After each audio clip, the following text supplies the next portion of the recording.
As an ambitious professional and leader, it's important to remember you get ahead in your career because of your experience, influence, and results. However, the higher you go up the corporate ladder, the more important your presentation skills will become. When you earn the reputation of being a great presenter, you have a competitive edge. In this course, we're going to delve into your life to find stories and lessons that you can have available to you when you need them. You may be thinking, Patricia, I don't want to talk about myself. Here is why there are times that you will.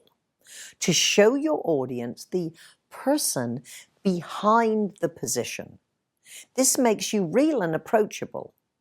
There will also be times you want the audience to know you were once in their situation. The more successful you become, the more you want to communicate it was not an accident. Your education, influence of others, good work habits made a difference as it will to them. This is real emotional connection.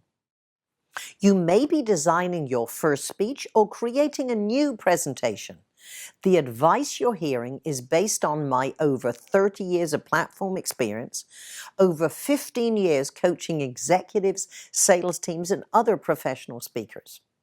My goal is not to impress you, just impress on you the value and importance of what you're learning. Are you ready to discover the treasure trove of content from your life? Let us start with the once upon a time technique. You will need a pad of paper and some time. You can sit in your office, garden, or on a plane. Our goal is to create a timeline overview that will remind you of content, stories, of your life lessons that will be valuable for others. I am sure you will agree it is best to have too much content to choose from than not enough.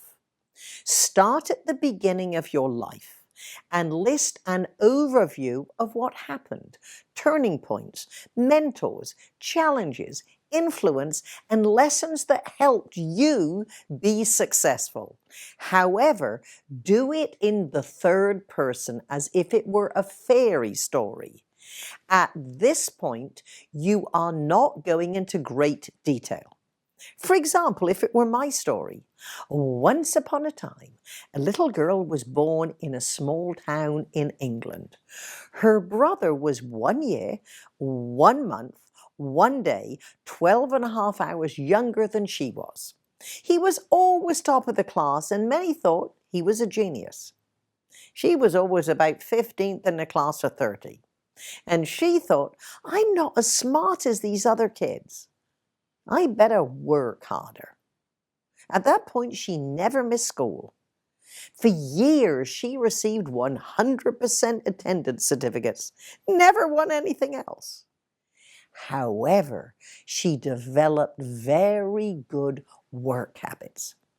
At age 12, she decided she was more artistic than academic and would become a hairstylist. Her father was a very successful entrepreneur in the real estate business. At age 15, on the first day she went to work as a hairstylist, he gave her advice she never forgot. He said, don't concentrate on making a lot of money. Rather, concentrate on becoming the type of person others want to do business with, and you most likely will make a lot of money. Now, can you see how this works? Already we can make 2 points of wisdom.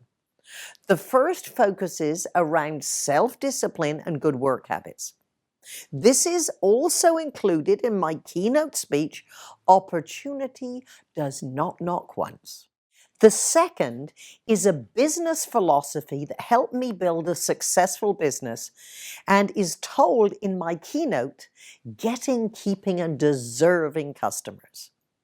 Both these principles are universal. The habits and philosophy can be incorporated in every life and business. When working on the once upon a time technique, think about these questions. Remember this technique, and the questions are all available in your workbook to reference at any future time for future presentations. Do you have advice from your parents or grandparents? What lessons did you learn before you went to work? Is there advice from your managers or leaders? Have there been any life-changing moments? Now let's answer a few questions. The best way to start developing content is to